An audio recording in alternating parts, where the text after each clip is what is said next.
Hindi lang semifinals bye ang nakuha ng NU dahil maging ang pangakong panset ni Jazz Elarina at ng FEU. Matapos umabante sa stepladder semis ay naideliver na sa NU Lady Bulldogs. Ang ibang detalye alamin sa eksklusibong pag-abante ni Jonas Lavarias. Sports Now. Sports Now. Exclusive.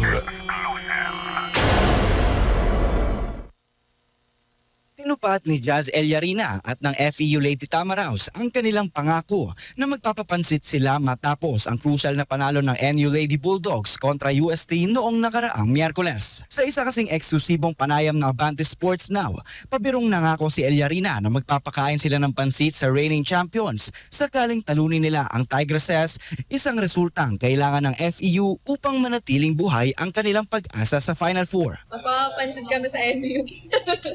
Pero hindi, ayan nga, sabi nila coach na may faith pa, na may hope pa, basta mag-ano lang kami, kung para sa amin talaga. And hindi naman ibibigay ni Lord kung para sa'yo.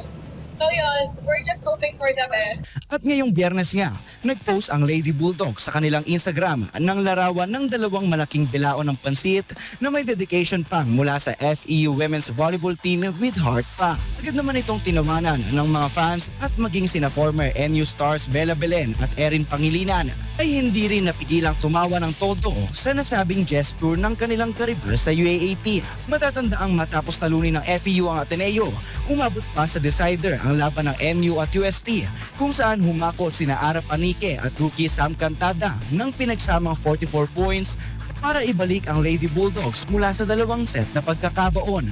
Dahil sa tagumpay na ito ng NU, opisyal nang naipwersa ang playoff sa pagitan ng FEU at UST para sa ika-4 na slot sa stepladder semifinals na gaganapin ngayong Sabado. Sa ngayon, busog ang tiyan at ang kumpiyansa ng NU dahil sa bye na nakuha nila. Habang handa na ring sumabak sa bakbakan ang Lady Tamaraws, bit-bit ang momentum ng kanilang reverse sweep kontra Blue Eagles.